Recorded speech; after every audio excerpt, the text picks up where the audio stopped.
Investigations will now come to order. Without objection, the chair is authorized to declare the recess of the subcommittee at any time. Before we get started today, I just want to take a brief moment to recognize one of the members of our full committee that had planned to join us today, but due to very unfortunate circumstances, could not make it. Representative Portola from Alaska lost her husband in a tragic accident last week. And on behalf of all the congressional community, myself and the ranking member Stansbury would like to express our sincerest condolence to her and her family at this difficult time. We look forward to her joining us once again. If you just take a minute to put your thoughts together in just a moment of silence.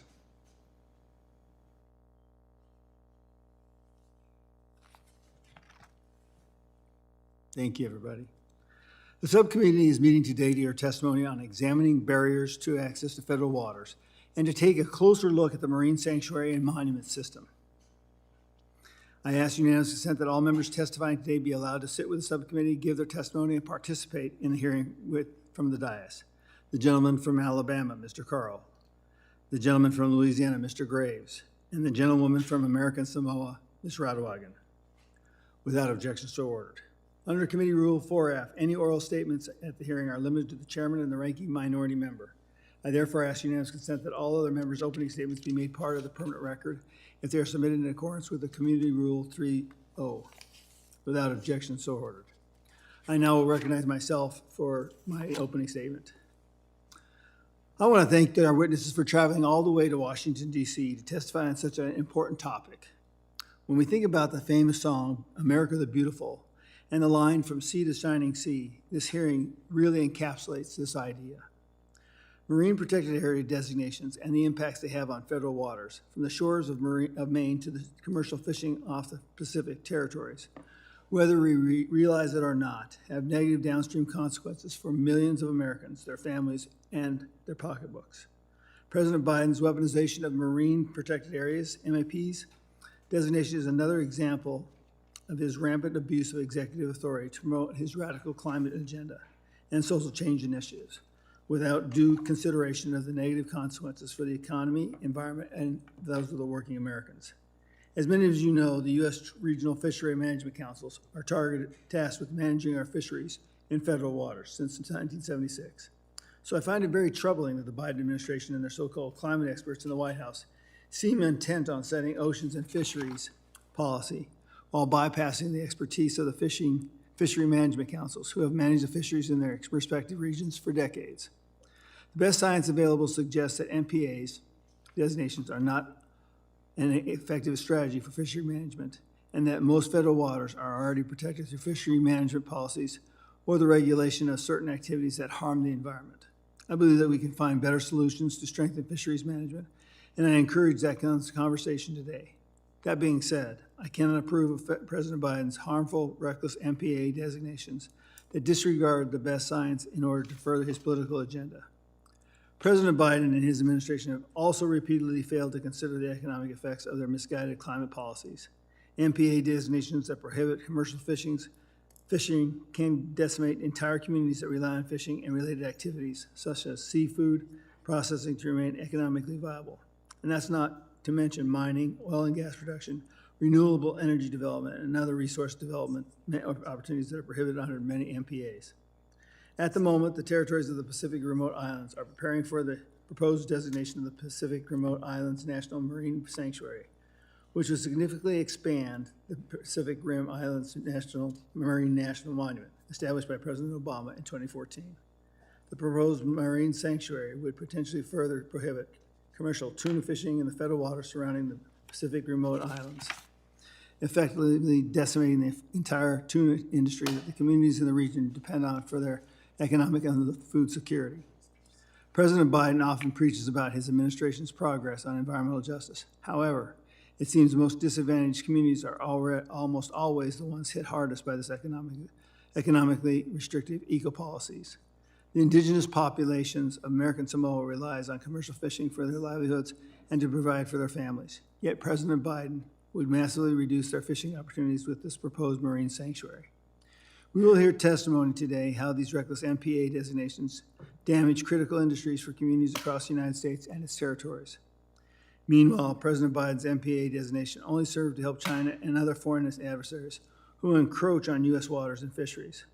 Chinese vessels will take even more fish that should be caught by U.S. vessels in MPAs, and they will do so with total disregard for the environment, international maritime law, and proper fishing management.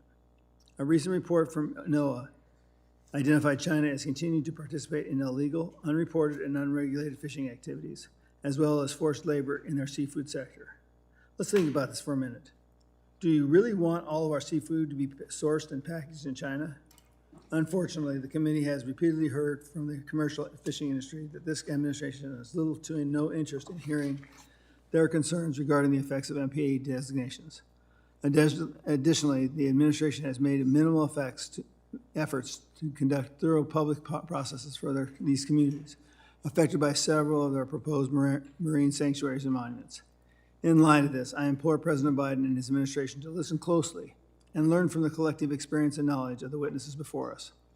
If the administration abandons their uninformed, heavy-handed approach to water and fisheries management, I am confident they can achieve the proper balance between the effective fisheries management and supporting a robust, sustainable commercial fishing industry. Let's entrust water and fisheries management to those who know it best, rather than to the climate-obsessed, inexperienced bureaucrats in D.C. The U.S. Regional Fishery Management Councils, the commercial fishing industry, and the communities directly affected by these poorly designed MPAs should be involved in deciding the direction of the federal oceans and the fisheries policies. I now recognize the Ranking Member Stansbury for her opening statement. Thank you very much to the chair, and good morning to everyone. I want to say thank you to our administration witness who's here, and also to our other members who are joining us this morning. As we all know, protecting our oceans and our marine areas is more important than ever. Our oceans are critical to protecting biodiversity and addressing the climate crisis. Our oceans contain 250,000 known species and at least 2 times that estimate to be discovered. They are critical for mitigating climate change, and in fact, the ocean has absorbed 90% of the heat generated by rising emissions, and we have been seeing the effects of rising ocean temperatures, sea level rise, and other impacts in increases in natural disasters. Our oceans are also critical to feeding the world. Nearly half of the world's population depends on fish for protein, and almost 60 million people worldwide work in the fisheries and aquaculture industries. The time has long since passed to ask if we should be protecting our oceans. Instead, we should be asking, how do we use every tool possible to ensure that we are protecting them? And that is one of the reasons why we have marine protected areas. These areas, which include marine national monuments and national marine sanctuaries, are one of the most effective tools in defending and improving the resilience of our oceans, coral reefs, and fisheries. Protected areas protect marine life and critical habitats. They support diverse ecosystems. They help build resilience against the impacts of climate change, and will help mitigate the long-term impacts of climate change. As environmental stewards, we have a responsibility to sustainably manage our marine areas for current and future generations. In the past, both Democrats and Republicans have acted on this responsibility. In fact, it was President George W. Bush who used the Antiquities Act to create some of the world's most significant marine reserves, including the largest fully protected conservation area in the United States and one of the largest marine conservation areas in the world. He claimed public credit for these accomplishments, as he should, because of their importance. These monuments safeguard hundreds of thousands of miles of marine ecosystems, as well as significant cultural resources for indigenous peoples across the Pacific. The Biden administration is now proposing to expand protections for these existing monuments, including the Pacific Remote Islands Marine National Monument, to further protect the valuable natural and cultural resources that these areas encompass. These proposals are supported by a broad coalition of individuals in the Pacific Remote Island areas, including residents of the islands, scientists, and cultural practitioners. But as we will hear today, there are folks who are working to undermine and challenge the ability to establish and maintain these protected areas. and the impacts that they may bring with that. I would like to say that I recognize and acknowledge the importance of our fisheries councils to protect the livelihoods of those who are in the fishing industry. I will always fight for the brave men and women who are working every day to put meals on our table, whether that's through fishing, farming, or ranching. And that's why I was encouraged to see that the Biden administration's proposed designation would draw on the information of our Fisheries Council and has determined that no impact on U.S. flagged fishing fleets or their practices or catch on tuna cannery operations in Samoa will be impacted by this designation. In fact, what we do know is that spillover of healthier fish populations increase with the designation of marine national monuments, as we've seen in a designated monument near Hawaii, where an astounding 54% spillover has occurred since the 2016 expansion. You may hear today about fishery management councils, including the Western Pacific Regional Fishery Management Council, known as WESPAC, opposing increased protection. I recognize the importance of this and other councils and their ability to manage our fisheries and strike a balance between independence and accountability, but also following the science and the needs of our communities so that we can continue to protect biodiversity, combat climate change, and feed the world. Thank you, Mr. Chair, and I yield back. Thank the gentlelady from New Mexico. I'll now introduce our witness for the first panel, Ms. Janie Bavishi, Assistant Secretary of Commerce for Oceans and Atmosphere of NOAA. Let me remind the witnesses that under committee rules, you must limit your oral statements to 5 minutes, but your entire statement will appear in the hearing record. To begin your testimony, please press on the on button on the microphone. We use timing lights here. So when you first start, it'll turn green. When it starts yellow, it turns to yellow, starts summarizing, and when it's red, please end. I now ask that, now recognize Ms. Bavishi for her 5 minutes. Thank you. Good morning, Chairman Gosar, Ranking Member Stansberry, and members of the subcommittee. My name is Janie Bavishi, and I am the Assistant Secretary of Commerce for Oceans and Atmosphere at the National Oceanic and Atmospheric Administration. Thank you for the opportunity to testify before you today on NOAA's stewardship of national marine sanctuaries and marine national monuments. These two types of marine protected areas encompass many of our national treasures in the ocean and Great Lakes. They exemplify the ecological richness that underpins the prosperity of not just our nation, but also the indigenous nations that preceded ours and endure to this day. They embody the maritime heritage that links us to the legacy of our national forebears, as well as indigenous cultures whose roots trace to prehistory. And if we are effective stewards, they hold the promise of ecosystem services and nature-based solutions that will help our nation navigate the uncertainties of a future under climate change. At NOAA, we are dedicated to conserving these special places, understanding them, and holding them in trust for current and future generations of Americans. NOAA designates sanctuaries under the National Marine Sanctuaries Act, and the President designates marine national monuments under the Antiquities Act. These acts provide for different approaches to place-based protections of U.S. waters. Sanctuaries provide for comprehensive management of marine resources while allowing for multiple uses that are compatible with resource protection. Comprehensive management includes building public awareness, enhancing community connections, restoring damaged resources, and facilitating sustainable use of resources. NOAA establishes national marine sanctuaries under a well-defined public process that is, as prescribed by statute, highly participatory. At multiple stages of this process, NOAA considers input from the public, tribes, stakeholders, and partners at various levels of government. Designation and management of marine national monuments are under a different legal framework. Under the Antiquities Act, the President has final authority to establish national monuments.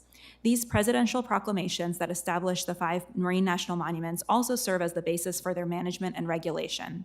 NOAA shares responsibilities for their management with the U.S. Fish and Wildlife Service of the Department of the Interior with input from other federal agencies and relevant state and territorial governments. National marine sanctuaries and marine national monuments allow different types of access and uses consistent with the purposes of their designation and the types of resource protections needed to conserve their values and unique characteristics. Enhancing access and sustainable use of important marine areas is generally a high priority for NOAA's management of these places, especially with respect to encouraging recreational use and continuance of cultural practices. National marine sanctuaries are highly valued for boating, diving, fishing, wildlife viewing, and more. Of note, every national marine sanctuary provides opportunities for recreational fishing, and commercial fishing is also allowed in most areas of the National Marine Sanctuary System. For federal waters of sanctuaries, NOAA provides the appropriate Regional Fishery Management Council with the first opportunity to draft any fishing regulations that are needed to meet the proposed sanctuary's goals and objectives. In addition, when considering changes to regulations and programs of existing sanctuaries, NOAA leans on advice from sanctuary advisory councils, which are composed of a diverse cross-section of community members, state and local governments, and stakeholders such as resource users. Far from being a barrier to access, NOAA's management of national marine sanctuaries enhances access to sanctuary resources by providing physical infrastructure, informational products and services, and public outreach to local communities and the visiting public. I've included examples of such enhancements in my statement for the hearing record. For marine national monuments, NOAA manages these areas at the President's behest. If a proclamation establishing a marine national monument calls for fishing restrictions, NOAA works with the Regional Fishery Management Council to promulgate regulations under the Magnuson-Stevens Act. Nearly all marine monument proclamations call for continued access to recreational fishing. For these monuments, NOAA works with the Regional Fishery Management Councils to facilitate fishing access and support fishery management plans recommended by the councils and consistent with the proclamations.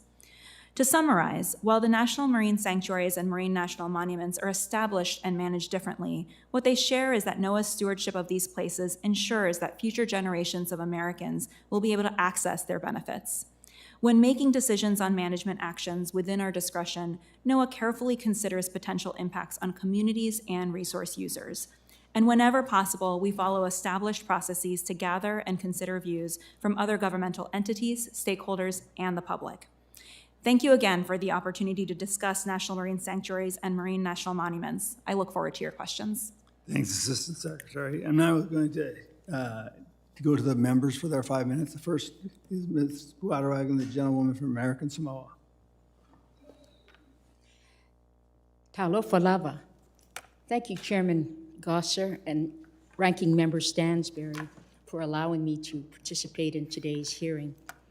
Fishermen, the Western Pacific Regional Fishery Management Council, or WESPAC, over 1,000 Star-Kissed Samoa cannery workers, myself, our Governor of American Samoa, and most other local officials representing ours and other Pacific territories are all pushing back against NOAA's plans for an expanded marine sanctuary around the Primnim, or Pacific Remote Islands Marine National Monument. With unanimous consent, I would like to submit the testimony from Governor Lemanu on the effect that a closure of fishing area would have on American Samoa. Thank you, Mr. Chairman. To entertain further fishing restrictions and say that it will not put further jobs at risk in American Samoa is not credible. That being said, we do appreciate all the hard work NOAA does in the Pacific, and my thoughts are with the crew of the Rainier, as I know surviving a fire can be a traumatic experience, and I hope they get a lot of R&R in my home district of American Samoa. Secretary Bavishi, what science was used to conclude that the sanctuary would benefit tunas and other highly migratory species by closing commercial fisheries from 50 out to 200 miles? Thank you, Congresswoman Radowagen, for the question. We just actually held a workshop in American Samoa last week and co-chaired it with the government of American Samoa, and we were really thankful for that partnership. One thing that we stated at the workshop that I want to state for the record today is that we have not made any decisions regarding fishing regulations in the proposed sanctuary. What we communicated at the workshop is that where we are in the process is that we're developing alternatives that will be available for public comment with the draft environmental impact statement, which we plan to release in the spring of next year. Those alternatives will consider both regulatory actions, but also different options for boundaries of the sanctuary. And no decision has been made right now about prohibition of commercial fishing.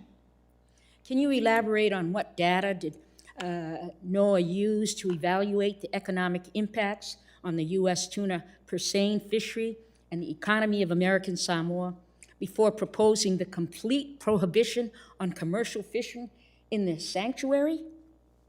Again, let me just clarify that we have not proposed the complete prohibition of fishing in the sanctuary. We are in a process of developing alternatives. Thank you. My time is short. And lastly, did NOAA consider the issues of equity and environmental justice as outlined in various White House executive orders when assessing the potential impact of the sanctuary on American Samoa? Absolutely. Environmental justice is of utmost importance to NOAA and to the sanctuary process, and that's why the sanctuary process is so highly participatory. We take into account public input at every step of the process. We have held a 45-day scoping period where we received more than 50,000 comments, held 7 in-person workshops across the region, as well as 2 virtual scoping sessions. And we also held a workshop, as I mentioned before, in American Samoa last week to continue to hear the concerns of stakeholders and community. We will continue to emphasize public input across the entire process. Thank you, Mr. Chairman. I yield back. I may have additional questions that I will submit for the record. Thank the gentlewoman from American Samoa. The gentleman from Hawaii, Mr. Case, is recognized for 5 minutes. Thank you, Mr. Chair. Ms. Bavishi, thank you for your testimony. I'm just going to follow up on my colleague's question. How do you determine the economic impact when you're going through your evaluation quickly? Well, NOAA will work across line offices, first of all, so it will not just be the Office of National Marine Sanctuaries, but we'll work in close coordination with the National Marine Fisheries Service to evaluate economic impact. We will also take into account any data provided by our state and territorial partners, as well as public input. And then the chair in his opening remarks, I think was critical that there was, and I'm going to put words in your mouth, was critical that there was not actual public input, that these decisions were being made inside of, I forget what your characterization was, but inside of Washington. Can you just briefly outline again what you've done to date in this proposal or this nomination for a sanctuary process? You talked about a full 50,000 comments coming in. Is that what you said? And where did those comments coming in from? Where were those 8 meetings? Were they in, Hawaii, throughout the Pacific? Just outline it. That's right. So NOAA solicited comments during a 45-day public comment period. So NOAA received actually approximately 57,000 comments during the scoping period. These comments came from a diverse cross-section of stakeholders in the region. We also held 7 in-person public meetings in the territories, as you mentioned, and in Hawaii, and 2 virtual meetings as well to gather public input. And we had heard from the governor of American Samoa. I met with him personally in Honolulu last month, and also have been in touch with the governors of Guam and CNMI as well to understand their concerns. And they had requested additional dialogue, so we held another workshop in American Samoa just last week. What further opportunities in the process for public input? The public will get to comment all over again on your draft EIS and proposed options? That's right. When we release draft documents for the designation, which will be in spring of next year, we will release draft EIS, any draft regulations as well, and the public will have a chance to comment on those documents. Okay, thank you. One of the arguments forwarded against the sanctuary designation, and we'll hear it in the next testimony, is that the U.S. purse seine fleet is going to be harmed should there be an expansion of the sanctuary up to the full 200 nautical mile EEZ. And the purse seine fleet has declined precipitously over the last couple of years. Obviously, we have not expanded the sanctuary yet. My stats have it at 34 in 2019, down to about 13 today.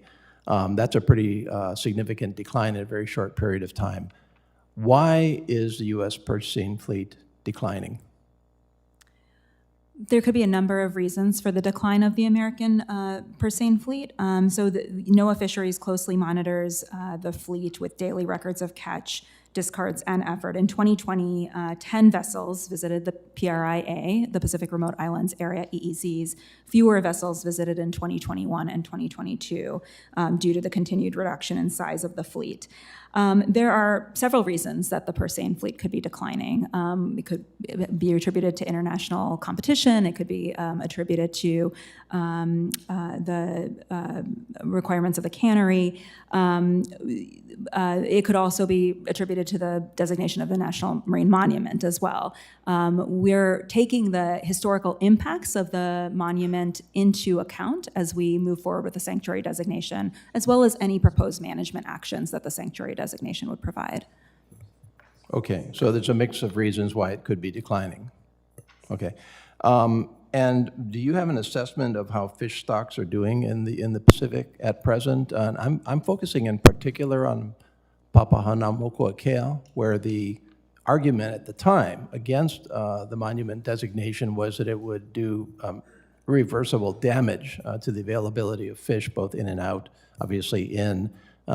Is there evidence that somehow fish stocks have been harmed in the area around that particular monument in the last almost 2 decades it's been in effect? No, there's no evidence that those fish stocks have been harmed that I know of. Okay, thank you very much. I thank the gentleman and the gentlewoman from New Mexico. Ms. Stansberry is recognized, ranking member.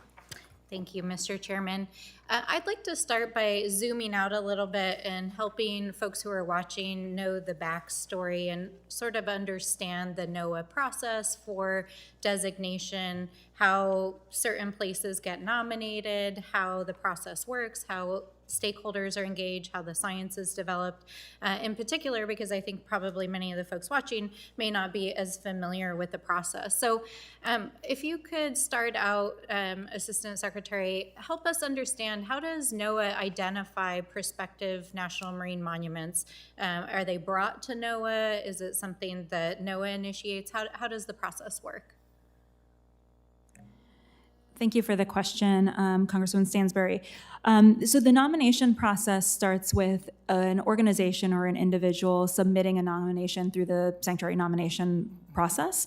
NOAA uses a set of criteria to evaluate whether a particular site is eligible for sanctuary designation. If it is deemed to be eligible, then it will be added to the NOAA inventory, but that does not indicate a prioritization or an intention to move forward with the designation process. If the designation is moved forward, then during that designation process, public input is absolutely critical, and I can walk through that process if you'd like.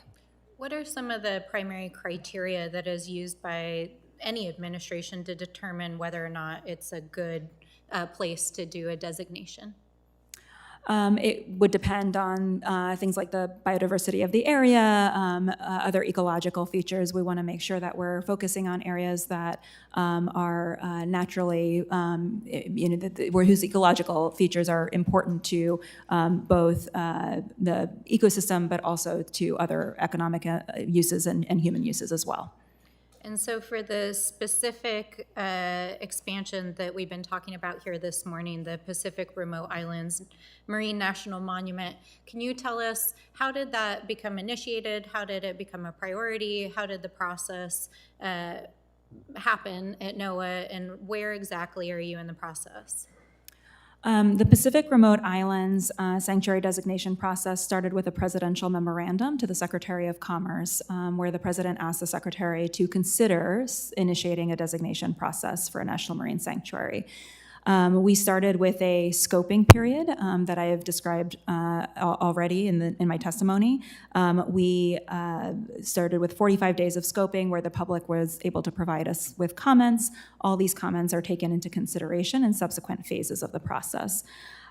We will now prepare draft documents, including a draft environmental impact statement that identifies boundary and or regulatory alternatives, a draft management plan, any notice of proposed rulemaking to define proposed sanctuary regulations.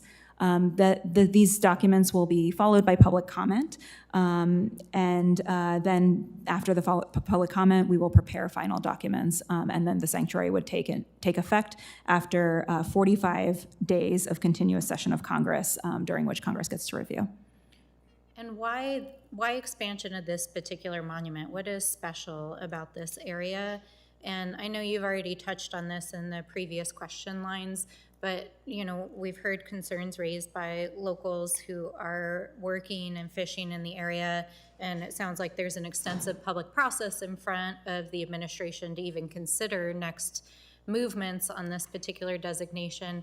But one, tell us, why is this area special? Why is it worthy of expansion and protection? And two, how will the administration and the agency take into consideration these economic and fisheries impacts? This is an area that is rich in biodiversity and is incredibly important to managing climate change going forward. It can be an area that can provide storage and carbon sequestration. But part of the reason that the White House chose to designate this area through a National Marine Sanctuary process instead of under the Antiquities Act is because of the emphasis on public participation. Sanctuaries allow for comprehensive management that allow for continual public input. So once a sanctuary is designated, a Sanctuary Advisory Council will also be appointed, and that will create an opportunity for ongoing dialogue with diverse stakeholders that will be absolutely critical to ensuring robust management of this area. Thank you, and I know I'm out of time here, but I do want to acknowledge and thank Congresswoman Radewagen for hosting us in the Pacific Islands as part of our task force on issues involving those communities, and certainly we support our island communities in American Samoa, but also want to make sure that we're protecting biodiversity and our fisheries for generations to come. Thank you. Thank you. Assistant Secretary, I'm going to tell you a story. The story starts off with grazing leasing over in Arizona. Now, it's far cry away from marine sanctuaries. My whole point was that we saw the decimation of the leasing program, grazing leases. We saw them reduced by 47% the first year, 45% the second year. And this was in light of a huge monsoon moisture project that came through. So we started to look at this. And it took bringing out the secretary or the Forest Service chief to actually enter into an MOU with the ranchers, because there's some vital aspects here. Tell me why we wouldn't go in an area like this to a pilot project, a smaller scale, and expand it. What would you say about that? I'm sorry, I cannot speak to leasing. No, but it's the same principle. The same principle is that we overlooked a whole bunch of things that were not proper, and we had to go back in and redo a memorandum of understanding between the Forest Service and the leasing. So my point here is why wouldn't we do something at a little smaller scale in this area as a pilot to understand the ramifications to the locals and to that process? Why wouldn't we do that? Well, I would say that the sanctuary process provides a framework. It provides a framework for comprehensive management that is done in concert with a diverse set of stakeholders. So let me stop you right there. Why would that be different than the current situation with the fisheries, in consultation with the locals and that kind of aspect? What is so great about that aspect that it supersedes that consultation process? Fisheries management is one form of management of marine resources. It is focused on production. It's focused on production of healthy populations. The National Marine Sanctuaries Act provides another tool for management of marine resources. It provides the tool of conservation. And so what we're doing here is bringing another tool in our toolbox to bear. The great thing about this tool, though, is that it provides us with a framework that allows us to work with the Fisheries Management Council, in concert with the Fisheries Management Council, as well as other stakeholders, to really come up with a comprehensive way of managing this area for this generation, but also to manage future threats that we know are coming. So, and I'm just being devil's advocate here, is particularly in this area, would you wait a consultation process one over another? Say locals get a higher vantage point of weight on their consultation aspect versus maybe a cannery or whatever? No, our goal is to speak to all the stakeholders that are interested in participating in the process, and we're certainly creating venues to reach those stakeholders. Now, when I had a chance to talk to you, you were very keen about your consultation with the locals. Can you give us a little bit of an outline on that? Sure. I think one thing that we talked about, Chair Gosar, is the workshop that we held in American Samoa just last week. We held this workshop, like I said before, I met with the governor of American Samoa, Governor Malga, and he expressed his concerns to me, and we said we really wanted to co-host with him a workshop to continue the dialogue with stakeholders and community in American Samoa. We did that last week, and there are a couple of takeaways that came out of that conversation. First, the cannery is of utmost importance to American Samoa, and we hear that. We also heard the desire among locals in American Samoa to diversify their economy, but we know that's going to take time. And then I think the other thing that we really affirmed on both sides is that the goal for both NOAA and for the government of American Samoa is to balance economic well-being and conservation. And we've got to figure out what that right balance is, and we hope that this process will be a vehicle to do that. Which brings you back to my point. Trust is a series of promises kept. Why wouldn't we start in a smaller scale in a pilot project instead of something so grand? That's just my point.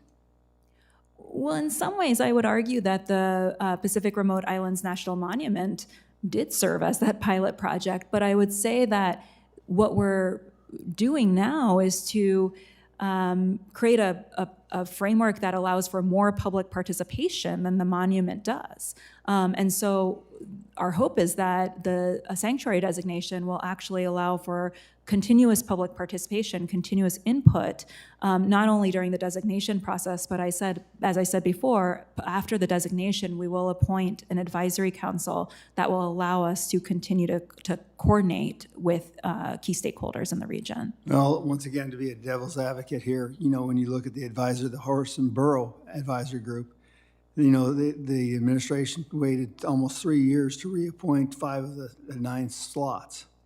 So they couldn't get anything done. So, I guess my point is where in the system is it broken right now? Did you see that it needs to be fixed? What is broken? What we're aiming to do here is to provide a more comprehensive management framework. I understand, but what is broken to demand that more comprehensive aspect?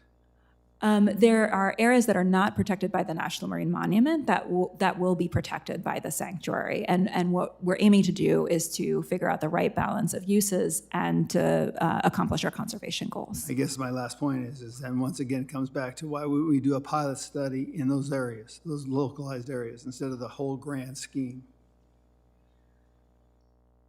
Well, as I said before, I think the monument in many ways was the pilot, and we're expanding from there. Okay.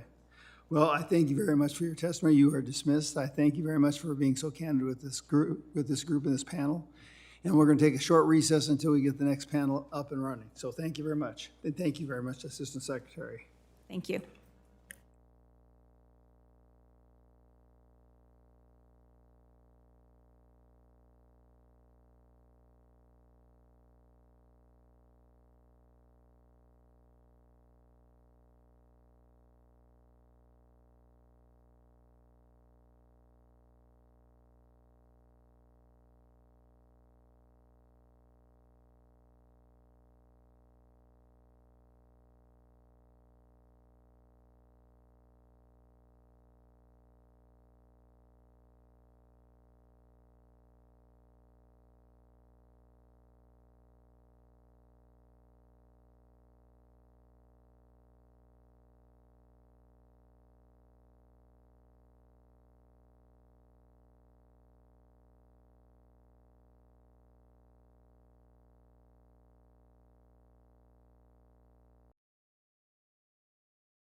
To begin your testimony, please press the on button on your microphone so we can all hear you.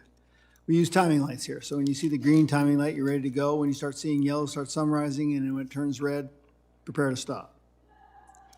I will let all witnesses testify before members start questioning. I now recognize Mr. Gibbons Fly for 5 minutes. You're recognized. Thank Chairman Gosar, Ranking Member Stansberry, distinguished members of this committee, thank you for the opportunity to testify before you this morning. I'm here to testify to the impact on the U.S. Pacific fishing fleets and to the economy of American Samoa from the designation of Pacific Marine National Monuments under the Antiquities Act and the proposed creation of a Pacific Remote Islands National Marine Sanctuary under the National Marine Sanctuaries Act. Put bluntly, these two pieces of legislation have been and are being used to bypass the rigorous fisheries management system established by Congress to the detriment of U.S. interests. Mr. Chairman, the United States has the most robust and comprehensive fisheries management system anywhere in the world. The Magnuson-Stevens Act establishes an inclusive and science-based process with participation of officials from the federal government, state and territorial governments, scientists and academics, and a wide range of private sector stakeholders, all to ensure that U.S. fisheries are conducted in a responsible and sustainable manner. And yet what we are seeing is a disturbing trend to toss this entire congressionally mandated system aside and close vast waters under U.S. jurisdiction to commercial fishing, with no scientific justification or rationale and with little thought to the economic consequences to the U.S. economy, the economies of our U.S. territories, domestic and regional food security, and yes, even national security. This is important, Mr. Chairman, because our industry is struggling to survive, and with it, so is the tuna-dependent economy of American Samoa. In the past 3 years, the U.S. tuna purse seine fleet has been reduced from 34 vessels to just 13 vessels operating today. The remaining vessels supply the vast majority of the tuna being processed in American Samoa and otherwise support the local economy there. The economy of American Samoa is overwhelmingly dependent on the tuna industry and the related service industries. Mr. Chairman, my written testimony highlights several important issues that it is simply not possible to address in this short oral statement. And with the time available, I will focus on the economic impacts of the proposed Pacific Remote Islands National Marine Sanctuary, which, as currently envisioned, would close the entire U.S. exclusive economic zone around 7 Pacific Remote Islands to commercial fishing. Recent information provided by NOAA makes abundantly clear that any assertion that the economic impact of the proposed sanctuary will be negligible or minimal is patently and demonstrably false. From 2020 to 2022, the purse seine fleet caught an average of 5,556 metric tons, approximately 10% of the fleet's total catch, in the Pacific Remote Islands EEZs, with an average landed value of $8.3 million. This represents over 25 million cans of tuna processed at the StarKist facility in American Samoa, with a retail value of approximately $25 million, and approximately 250,000 person-hours at the StarKist plant. Moreover, the proposed sanctuary is not an independent or isolated issue. Even if the assertion that the impact would be minimal is true, which it is clearly not, here again, what is largely ignored is the cumulative effect of multiple actions, each justified in isolation, on the basis of minimal impact. The analogy of death by 1,000 cuts comes to mind, but the impact of the proposed sanctuary would not be a superficial cut. It would be a serious blow that would, in my view, pose an existential threat to the future of the American Samoa-based purse seine fleet and the tuna-dependent economy of American Samoa. My written testimony also highlights the importance of the U.S. purse seine fleet as a critical counterbalance to China's growing influence across the region, and I refer committee members to that testimony for more on that subject. In conclusion, Mr. Chairman, the use of the Antiquities Act and Marine Sanctuaries Act to close vast areas of commercial fishing without scientific justification or rationale erodes the economic viability of our commercial fishing industry, jeopardizes domestic and regional food security, and opens the door for China to continue to increase its influence and presence across the Pacific to the detriment of U.S. economic and national security interests. The terrible irony, Mr. Chairman, is that even as our U.S. fleets are shrinking, the U.S. consumer is not eating less seafood. The United States simply imports that much more seafood from countries that have nothing close to the same management, regulatory, enforcement, and environmental standards as those that apply to the United States' own domestic fisheries. Thank you for your consideration of these comments, and I'm happy to answer any questions. Thank you very much, Mr. Gibbons-Fly. I now recognize Ms. Cargy for 5 minutes. You're recognized. Mr. Chairman, members of the subcommittee, my name is Florence Cargy. I am the Regional Affairs Manager for Coastal Villages Region Fund, which is one of 6 nonprofit CDQ groups. The Western Alaska Community Development Quota Program gives Bering Sea villages a chance to invest in the fishing industry and use those earnings for economic development and related programs. Congress added CDQ to the Magnuson-Stevens Act in 1996.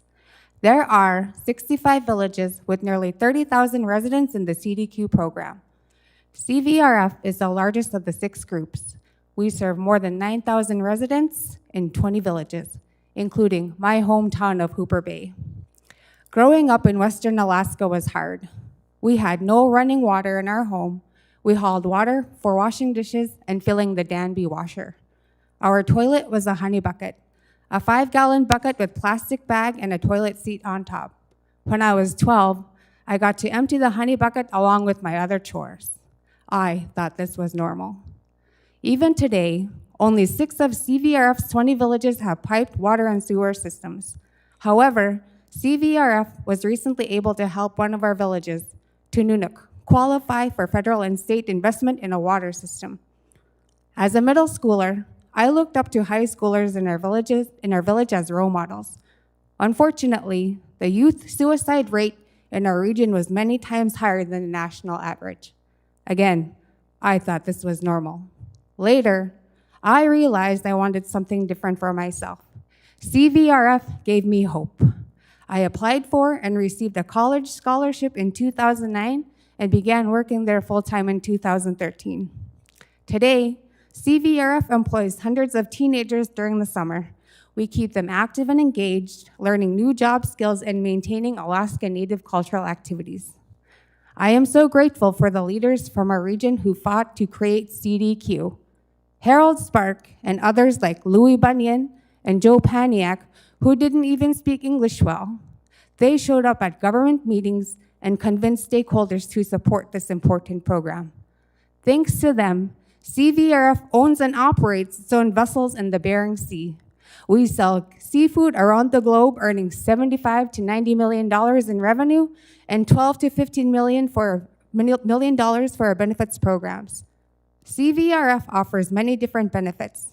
We help our residents acquire and maintain equipment like ATVs and small boats for commercial fishing and subsistence use.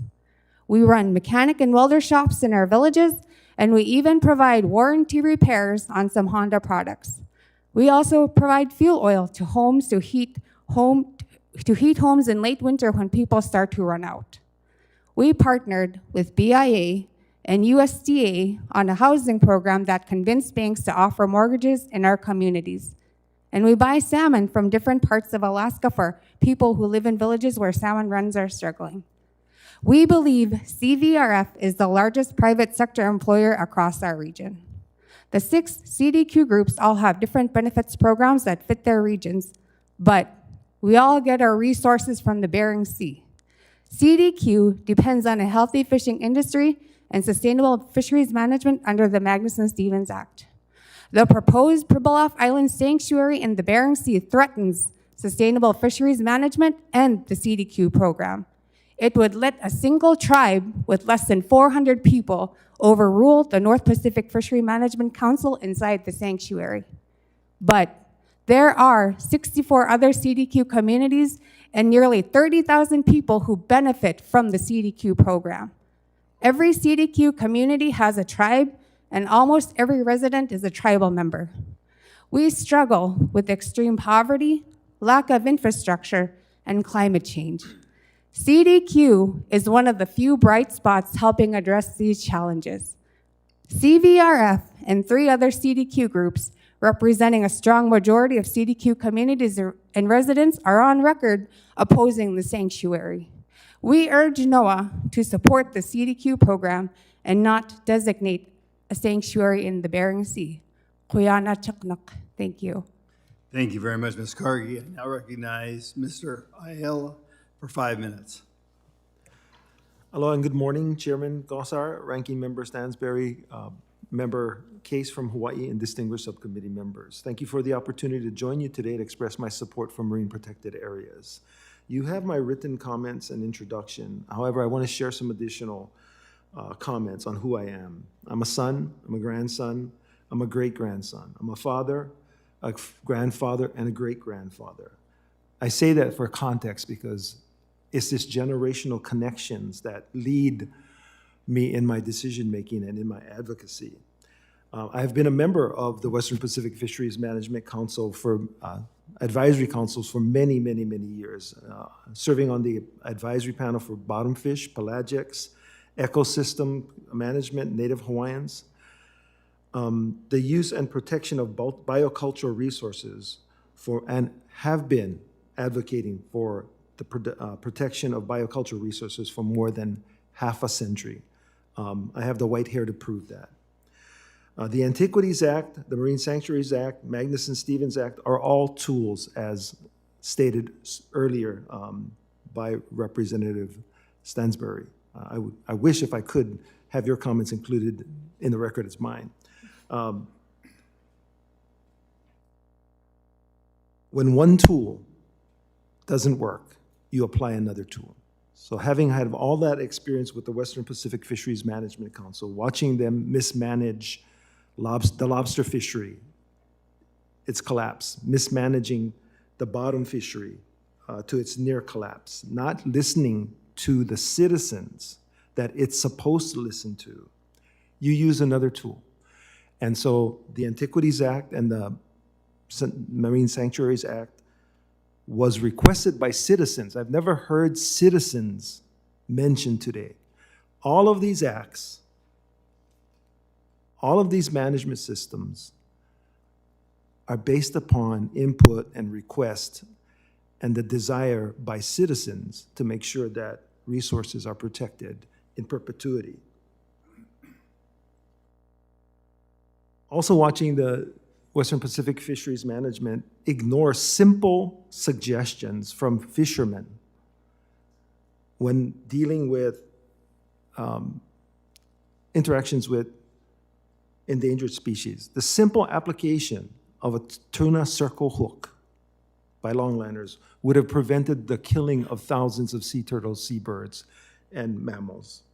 It took many years for other groups to sue the Western Pacific Fisheries Management Council in court before the longliners were forced to utilize the suggestion of the advisory panel. Fishermen, just ask fishermen, they know what's going on. It's citizens that have asked the government to create the Pacific Remote Islands Monument. It's citizens that have advocated for and created the Papahānaumoku National Marine Monument that protects ecosystems on a large-scale basis. It doesn't manage. Magnuson has its limitations on management. Pacific-wide, large-scale marine protected areas work. I am not alone in recognizing the benefits of MPAs. More than 80% of Americans, regardless of demographics, regardless of political party or geographic location, believe that we should do more to protect the ocean, ensure that activities do not harm the environment. Because 5 minutes goes by really, really fast. As a Native Hawaiian, there's an ancient cultural mandate to conserve, and it has served us well. Preserving biocultural resources is the responsibility that is passed down from one generation to another. The Magnuson is not bad. The Antiquities Act is not bad. Sanctuaries are not bad. It's the misapplication of these tools that create problems. So I would just urge the committee to consider all of the tools, to consider the opportunity for citizens to help advise you and request for you to apply the appropriate tool to each area, and that no marine protected area is the same, and that citizens can ask for their representation in each MPA. Thank you very much for the opportunity to testify. Thank you very much, Mr. Ayla. I now recognize Mr. Reed for his 5 minutes. Good morning, Mr. Chair and members. Thank you very much for allowing me to testify today. My name is Eric Reed, and I am a fisheries consultant based in Rhode Island, a long way from my 3 other panelists. I am also the chair of the New England Fisheries Management Council, and my testimony today may include information in publicly available documents produced by the council and others. But, Mr. Chairman, my comments and opinions are my own. My experience is with the implementation of both the Antiquities Act and the Magnuson-Stevens Act in federal waters, particularly in southern New England. So let's start with the older one first. The Antiquities Act of 1906 is a one-page document that does provide in Section 2 that the President is hereby authorized in his discretion alone to declare national monuments, the limits of which shall be confined to the smallest area compatible with proper care and management of the objects to be protected. However, the Act does not require the President to produce an evidentiary record nor follow specific procedures and analysis such as APA, NEPA, and others, including Magnuson. On September 16, 2016, the President used the Act to designate the Northeast Canyons and Seamonts National Monument, an area of 4,914 square miles located southeast of New England. The process that was used to develop the monument began in September of 2015 in Providence, Rhode Island, at a town hall meeting. At that time, the monument was only an idea, and it lacked clear shape, form, or detail, making for any specific or informative comments by stakeholders difficult at best. And that was the only public meeting held on that issue. Then, in August of 2016, a proposal was presented to the public that only included location information and little else. 43 days later, the monument was proclaimed. Extractive activities such as mining, etc., are prohibited in the monument. Also, commercial fishing of any kind is also prohibited in the monument, but recreational fishing is allowed. And this includes, especially in fisheries like the tuna fishery, the ability for recreational fishermen to use fishing gear identical to commercial gear. Now, by comparison, we have the 169-page Magnuson Act, the primary governing marine fisheries management in federal waters, and is considered by many to be the gold standard in worldwide fisheries management guidance. The requirements of the MSA and the 10 national standards contained in the Act mandate that the councils protect fish stocks and their ecosystems, maintain sustainable fisheries and the communities that depend on them, promote safety at sea, and also ensure the long-term socioeconomic benefits to commercial and recreational fisheries and the nation as a whole. MSA further mandates that management be an open, transparent, and robust process that is reliant on science and collaboration with stakeholders and allowing for extensive public input. Lastly, while not exactly nimble, Magnuson does provide for regulatory flexibility in the face of change, including climate change. Under the authority of the MSA, also late in 2015, the New England Council began the development of a discretionary, not a mandatory action to protect vulnerable deep-sea ecosystems, including corals and their habitat. This process, over the course of many years, included dozens of open and public meetings of the Council and its committees, as well as extensive socioeconomic analysis, including NEPA. On July 26, 2012, the Omnibus Deep Sea Coral Amendment went into effect. The document, all 600-plus pages, detailed the rationale behind designating an area of 25,153 square miles, 5 times bigger than the monument, for protection of deep-sea ecosystems. More importantly, the amendment also considered both intended and unintended consequences to stakeholders as well. A freeze-the-footprint approach allowed historical fishing grounds to remain accessible to fishermen, which in turn maintained the socioeconomic benefits to the nation as a whole, while also protecting corals. In summary, it should be obvious that the Antiquities and Magnuson Acts have very different requirements. Antiquities allows an individual, the president, to declare a national monument with little or no public involvement. The only requirement of the act limits the size of a monument to the smallest area compatible with proper care and management. And given that the Antiquities Act has been used to proclaim 4 monuments in the Western Pacific Ocean that cover 1,182,717 square miles, even the phrase smallest compatible is left to individual interpretation. Conversely, Magnuson is without question a more deliberate process with multiple steps at many levels. The process is very thorough and can be quite lengthy in order to meet all the requirements of Magnuson. However, in contrast to Antiquities, Magnuson mandates that an open, transparent, and robust public process must be used even in the smallest action, and thus should not be overridden in favor of a non-public process better suited to protect shards of pottery. That ends my oral presentation, Mr. Chairman. My written comments are in your binder, and I'm happy to answer any questions on my presentation, or if you want to wander into America the Beautiful, I'm fine with that too. Thank you very sir. much, Mr. Reed. I now recognize the gentlewoman from New Mexico for her 5 minutes. Ms. Stansberry. Thank you, Mr. Chairman, and I want to welcome and say thank you to all of our witnesses, especially I know some of you have traveled great distances to be here with us today, and we do very much appreciate it. Mr. Isla, I want to focus a little bit more on your testimony and ask some additional questions. I know today a focus in this hearing has been around the Pacific Remote Islands effort, and I know that you are a member of the coalition that helped to initiate the nomination for the expansion of this monument. And I wonder if you could tell us more about why this is an important action for the administration to take. Why did you nominate this particular place? And who are some of the groups that are involved in this process? Thank you very much for the question. Groups range from individuals to mothers and PTA staff and just a wide range of people who actually believe that the expansion, the expansion is really around two sets of islands, Howland Baker and Palmyra. So the other three areas are already protected out to 200 miles. That's all we're talking about right now. Some of the most unknown areas in the world, we only know that there's about 98 seamounts. There's so much science. There's so much more knowledge that PRI has in store for we as a people. There's also, it is one of the most remote places, so where science can be done to have a control so that we can measure changes that are occurring in other places of the world and other oceans of the world.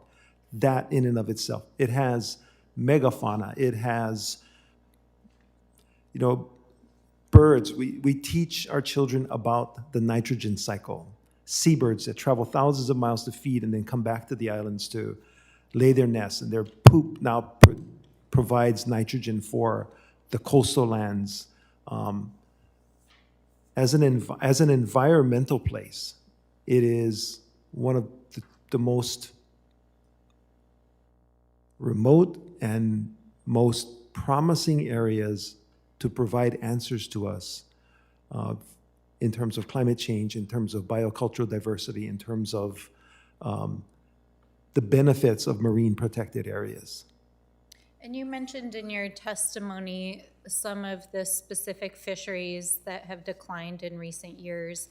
And I wonder if you could touch a little bit more on how you see creating and expanding this area is protecting those fisheries, not only within the designated area, but opportunities for partnerships with commercial fishermen and subsistence fishermen to protect fisheries overall. So marine protected areas, without a doubt, produce more fish, produce more larvae. The opportunity for, quote, increased access by fishermen to this area is simply to fish the boundaries. So you mentioned 54% more yellowfin tuna caught on the boundaries of the Pacific, of Papahanao, Mokuakea. That's one clear example. Could you repeat the second part of that question, please? Where, we, in the previous panel, which I think you all were here for, we heard from our NOAA witness about the extensive public process that's unfolding currently, which includes scientific review, economic analysis, and consultation with the communities. And so, given the evidence that we've seen that other expansions of monuments and protected areas have helped to protect and support expanded fisheries. Given that with a public process that engages fisheries and stakeholders, what opportunities do you see to enhance fisheries in the area beyond just protecting the fish themselves? Thank you for that. The fact that these islands are more than 1,000 miles away from either Hawaii or American Samoa clearly indicates that myself in my 22-foot boat can't go there. So most people can't access the area. That in and of itself is good protection. However, because, how can I explain this? When you go to Papahanaumokuakea and you jump in the water, and this 100-pound fish swims up to you, literally this close, looks you in the eye and says, "Who gave you permission to swim in my ocean?" That is an experience that is recorded in mele, in hula, in pule, that gets generated, those qualities of that fish, that experience gets generated to the next generation and perpetuates culture. So in the preparation of culture, you have additional benefits and additional protections that never make its way into Magnuson. Thank you, sir. Yield back. I think the gentlewoman from American Samoa is recognized for her 5 minutes. Thank you, Mr. Chairman. Let's see. Before I start, and speaking as a proud Samoan and native Hawaiian as well, I wanted to, how do we do this? I wanted to show just how much the Biden administration is taking from native Samoans and other indigenous people in the Pacific Islands in expanding the PRIMNIM, or the Pacific Remote Island Marine National Monument. We will lose nearly all USC EEZs in the Pacific.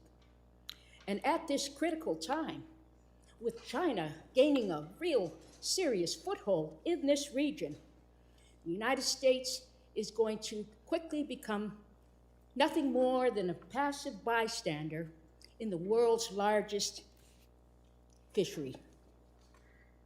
Now, in the previous panel, Secretary Bavishi mentioned that they are working with the governors of the Northern Marianas, Guam, and American Samoa, which is really very good. I just wanted to add that I believe these three governors are united in being against the expansion.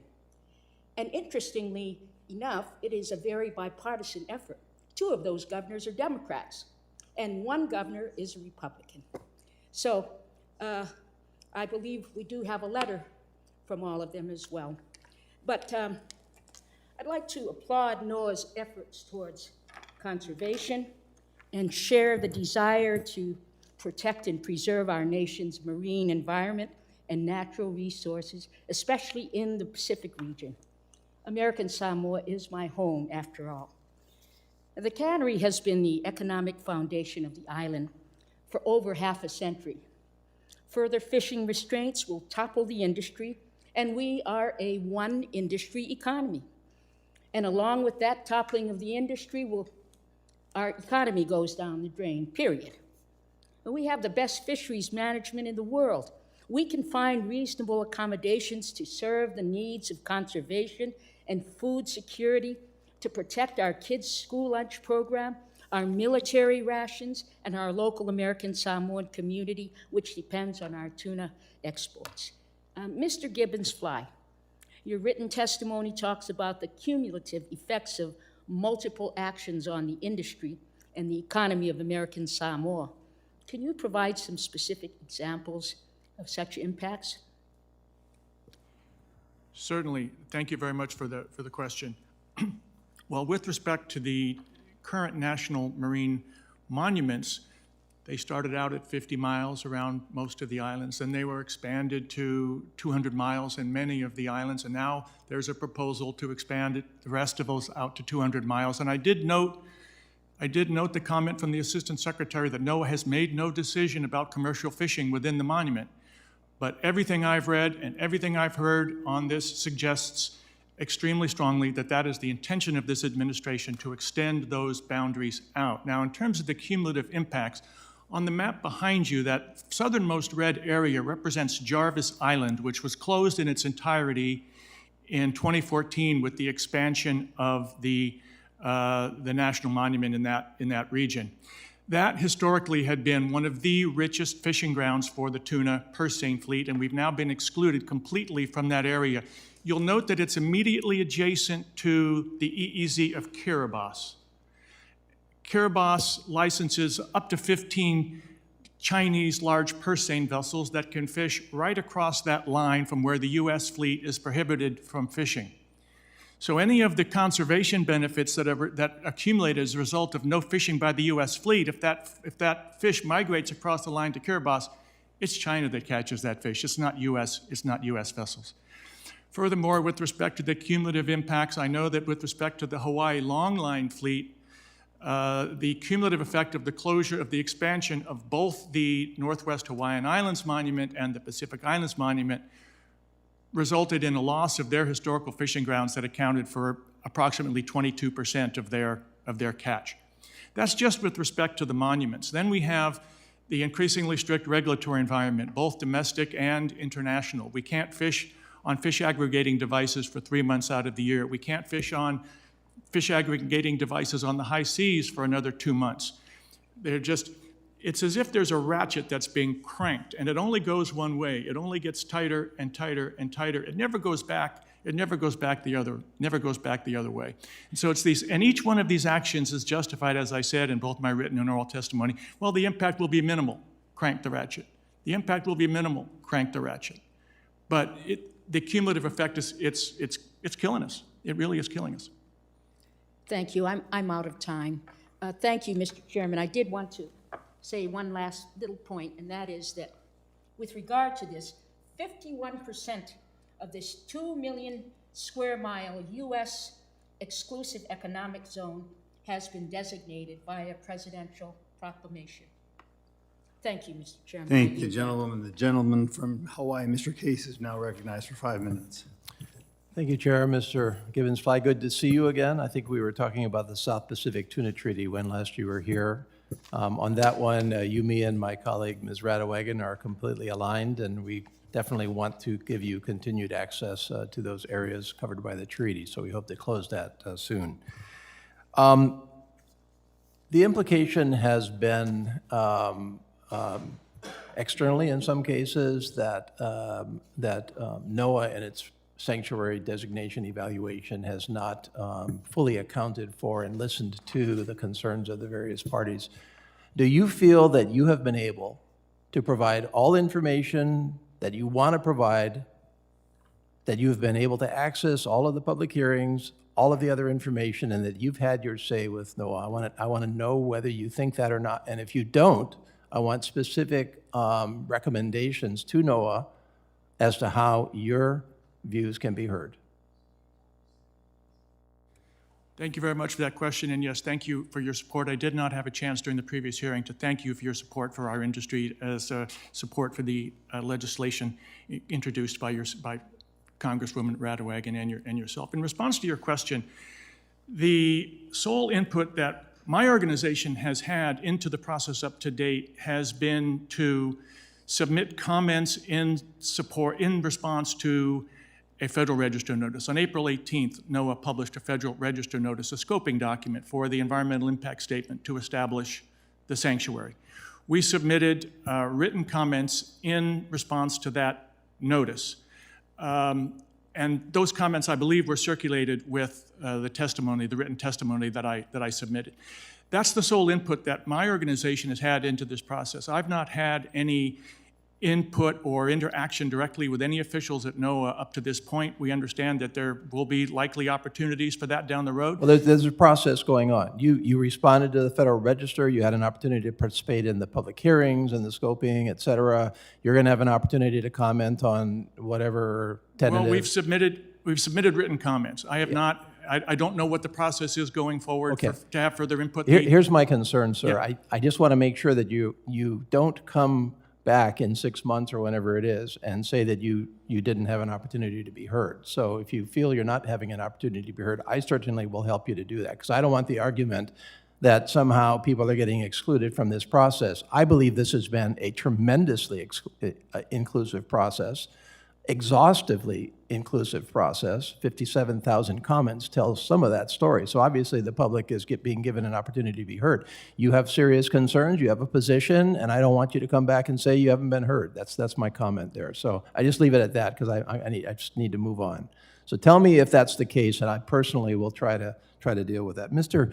Ayla, this sounds like deja vu all over again, to be honest. I mean, I feel like we're back in 2000 and, 2000, 2004, 2005, 2006, 2007, 2010 on Papahanaumokuakea. I heard that the Hawaii longliners industry was going to crash. I heard that creating the monument was going to fundamentally somehow alter the course of the sea, and there weren't going to be as much fish. And the history doesn't prove that. I'm looking at my stats, which show that in 2000, the Hawaii Longliners Association had 123 boats. Today, they have 147 boats out there. So obviously, they're not crashing as a result of the creation of this monument. We have had a number of scientific studies that have shown transference, I think is the term of art, meaning that because we increase biodiversity, because we increase fish stock, there actually was a corresponding increase in fish stock beyond the monuments that were, of course, accessible to our longliners. What is your comment on the fear that somehow a sanctuary designation is going to crash industries and create great disruption in the forest as to fish stocks? My experience, Representative Case, is that it hasn't. The Hawaii tuna longline boat fishery the industry has met its quota every year since the protections went in place. Not only do they meet their quota, catching their quota in Hawaiian waters, or the Hawaii quota that's assigned to Hawaii, they also are able to catch from the same areas fish to satisfy the quota from the Pacific territories, American Samoa, Guam, Sinai. They're able to meet these quotas every year. And so it is very difficult for me to understand how they can say that it's bad for them. Okay. And they meet these quotas early because they're trying to meet the high Christmas prices. Okay. Thank you very much. Thank you. I thank the gentleman from Hawaii. Ms. Cargi, based upon your experiences and your livelihood up in Alaska, how has the CDQ program benefited the participating Native communities? Thank you for your question, Mr. Chair. So the CDQ program, we do have one board member and several staff in each of our 20 villages, and they bring the issues to our attention, and from there we look to see if there's a government program that can help. And if not, then we develop ideas, and then our board directs us to look into programs. And a lot of the programs that we provide to our communities are our subsistence activities. Those are very popular. And for one example, we have a People Per Plow program that helps residents acquire equipment like ATVs, snow machines, and outboard motors. And with that influx that come into the villages, they have to be maintained and repaired. So we provide mechanic and welder shops, and they help maintain this equipment. You know, we don't have a Whole Foods or Safeway in rural Alaska, so we get our meat by living off the land and the water. Subsistence is very expensive. You have to buy guns, ammunition, net, expensive fuel, and transportation. Food stamps doesn't pay for these things, and so our access to the Bering Sea for CVR provides access to food for our residents. The CDQ program is a vital part of coastal Alaska's economy. How would a potential sanctuary designation impact CVRF in the communities that you serve? Thank you for your question, Mr. Chairman. So the Magnuson-Stevens Act requires that fisheries are sustainable and that fishing communities are treated fairly. And the National Marine Sanctuaries Act does not require sustainability or fairness. You know, the Bering Sea fisheries funds our programs. So if the Bering Sea is not managed under the Magnuson-Stevens Act, then our programs are at risk. Gotcha. Mr. Reed, if you had a moment to talk about this sanctuary in your experiences, what would it be? What kind of professional courtesy would you extend to this sanctuary? Push your button. Thank you. The sanctuary, Mr. Chairman, or the monument in the Atlantic Circle? The monument. Professional courtesy? You know, what would you say? What would be your comments to them after your experience on the East Coast? I'm assuming that my comments would not be all that professional or courteous, Mr. Chairman. The issue with the monument, you know, there's been a lot of discussion about the value or the analysis of things that are done, allowed in the monument. What is not considered is unintended consequences. When fishermen are excluded from one area, they're not going to just go home and stay home. They are going to go fishing in another area, which may be already occupied by other fishermen. So you have the potentials for gear conflicts and other adverse effects to the industry. Of course, there's also the lack of, I mean, you got to go hunting. We go hunting for things, and the more you have to hunt, the further you have to travel. What is not considered is the cost of that. It reduces safety at sea. It increases operating costs. And in some cases, it can also be detrimental to fisheries product that are landed shoreside. So I hope that answers your question, but It does. It does. Coming from Arizona, we have lots of national monuments in withdrawal areas. So I can tell you, it's a huge impact on a state to have to take. My next thing is I'm going to ask each one of you, what was the question you came prepared today to ask? Did it be asked, and what was the answer? So if we would start with you, Mr. Fly, we'd go from there. What was the question that you wanted asked that wasn't asked, and what's the answer? If I understand the question correctly, what question would I want to have asked that we haven't heard Yep. asked yet? And what's the question? And what's the answer? Well, I think we did hear some of the questions that I wanted to hear asked of the Assistant Secretary, and that is what data NOAA used to determine the need to expand protections for highly migratory species from 50 miles out to 200 miles. What data did they take into account with respect to the potential impact on the economy of American Samoa, and how will that be weighed as part of their decision-making process? I'm sure there are other questions out there that we could think, but I think those, at least to me, are the two critical questions that I'd like to know more about. And in response to Mr. Case's comments, I'd like to know what the future process will be for my organization and others to have more input into this process, other than just submitting written comments.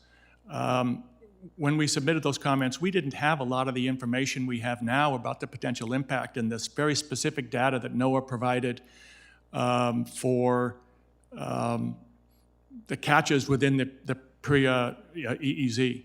So I'm sorry, I don't mean to monopolize the time. I'll stop there. I thank you. Ms. Cargy? Thank you, Mr. Chairman. So, listening to the previous witness, the miss from NOAA, what I would like to know is how NOAA outreach to all of these 65 communities in remote rural Alaska. You know, oftentimes we talk to staffers all the way back here in DC, and they say, yeah, I've been to Alaska. I've been to hub communities known as Juneau, Fairbanks, and Anchorage, Kenai, Soldotna, but you don't often hear of them traveling to real Alaska. And so I would like to know what NOAA has done as far as outreach efforts and getting input from the other 64 communities all along the western coast of Alaska.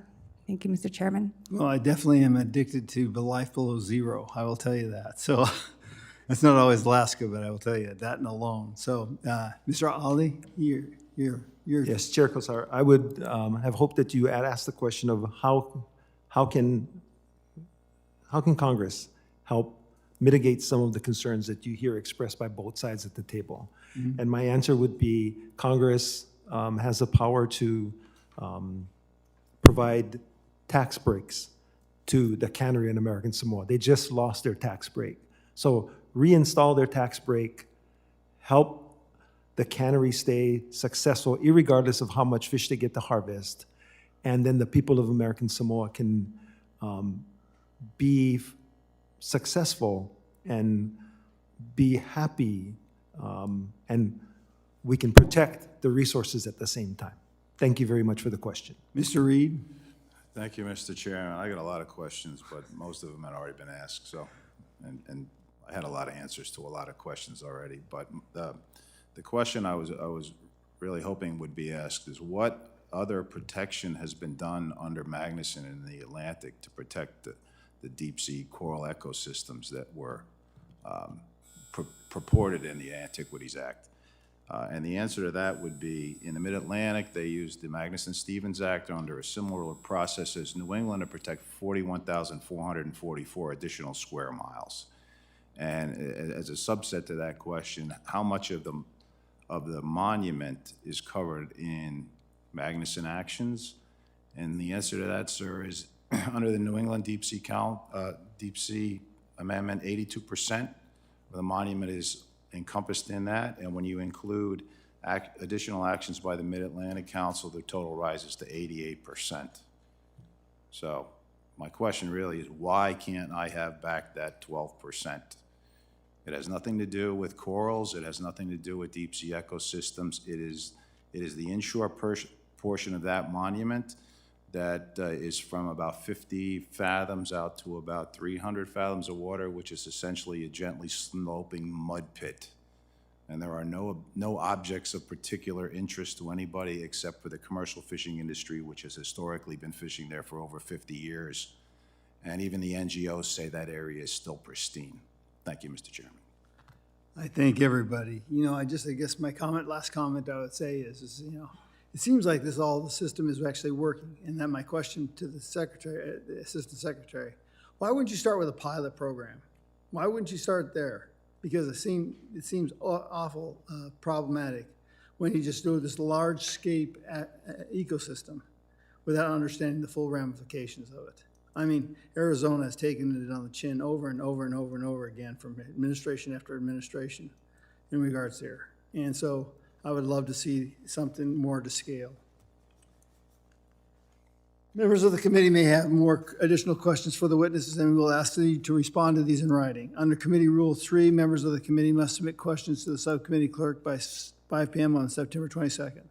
The hearing record will be held open for 10 days for these responses. If there's no further business, without objection, the subcommittee stands adjourned.